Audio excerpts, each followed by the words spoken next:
بسم اللہ الرحمن الرحیم۔ میں ہوں ملک محمد علی، پروگرام بات سے بات ملک محمد علی کے ساتھ۔ ایران امریکہ جنگ میں جو صورتحال پیدا ہوئی، تقریباً 10-12 دن قبل یہ بات سامنے آ گئی تھی کہ پاکستان سرس کے طور پر سامنے آ رہا ہے اور حتمی طور پر جو مذاکرات ہوں گے ان کا مرکز اسلام آباد ہوگا، اور اب یہ فائنل ہو چکا ہے کہ واقعہ ہی مرکز اسلام آباد ہے، لیکن بھارت کے اندر مودی سے لے کر گودی میڈیا تک سب کے پیٹ میں اتنا مروڑ اٹھ رہا ہے، انہیں اتنا مروڑ اٹھ رہا ہے کہ وہ چیخ چیخ کر رو رہے ہیں۔ لیکن پوری دنیا کی طرف سے جو پاکستان کو عزت میں ایک اضافہ ہوا ہے، خراج تحسین پیش کیا جا رہا ہے پاکستان کو، جبکہ بھارت کے اندر ایک ایسا صف ماتم بچ چکا ہے، نہ صرف گودی میڈیا کا جو مخالف سنجیدہ طبقہ ہے وہ مودی سرکار پر لانتیں بھیج رہا ہے، اور آج کے پروگرام میں اسی موضوع پر بات ہوگی۔ اور پیارے دوستوں، جن دوستوں نے ابھی تک ہمارے چینل کو سبسکرائب نہیں کیا، برائے مہربانی وہ ہمارے چینل کو سبسکرائب بھی کریں، لائک بھی کریں اور شیئر بھی کریں۔ بھارت کے اندر اسلام آباد مذاکرات جو ہو رہے ہیں، دنیا کو پاکستان نے ایک خوفناک جنگ سے بچایا۔ 2 ہفتے تک جنگ معطل ہوگی، اور اس سلسلے میں امریکہ اور ایران دونوں نے متفقہ طور پر پاکستان کی ثالثی کو قبول کیا اور اسلام آباد کو مذاکرات کے مرکز کے طور پر چنا، اور اس حوالے سے امریکہ کے نائب صدر اور مشیر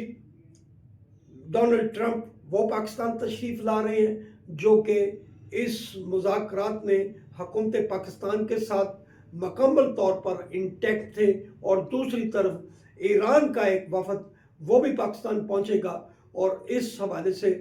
جمعے کو مذاکرات کی 10 اپریل کو ایک ڈیٹ طے ہو چکی ہے، اور وقت کے مطابق یہ مذاکرات جمعے کی شام یا ہفتے والے دن باضابطہ طور پر شروع ہو جائیں گے۔ لیکن بھارت کے اندر پاکستان کے اسلام آباد میں ہونے والے مذاکرات کو لے کر گودی میڈیا حواس باختہ ہو چکا ہے، بلکہ نیوز روم کے اندر کمپیوٹر تک توڑے جا رہے ہیں۔ جو ان کے نیوز اینکر ہیں وہ اس حد تک پاگل ہو چکے ہیں، وہ کرسیاں توڑ رہے ہیں، وہ کمپیوٹر توڑ رہے ہیں، وہ لیپ ٹاپ توڑ رہے ہیں، اور بھارت کو کے عوام کو چیخ چیخ کر پاکستان کی کامیابی کو برا منانے کی، بھرپور انجوائے کرنے کی کوشش کر رہے ہیں، کو ہم انجوائے ہی کہیں گے کہ انہیں دیکھ کر پوری دنیا انجوائے کر رہی ہے کہ جو حرکتیں وہ اپنے اسٹوڈیوز میں کر رہے ہیں، اس سے تو پوری دنیا کے اندر بھارتی میڈیا کا ایک مذاق بن چکا ہے۔ پہلے ہی بھارتی میڈیا 2025 مئی کی جنگ میں جس قسم کا گھٹیا پروپیگنڈا کرتا تھا، جس قسم کی بکواس کرتا تھا اور جھوٹی رپورٹنگ کر رہا تھا، پوری دنیا نے دیکھا، اور پوری دنیا نے بھارتی میڈیا کے منہ پر چپیٹ ماری تھی، اور بھارت نے جس قسم کا اس دوران پروپیگنڈا کیا تھا، اب تو بھارت کے میڈیا سے کوئی سچی خبر بھی نشر ہوگی تو پوری دنیا اسے بھی جھوٹ قرار دے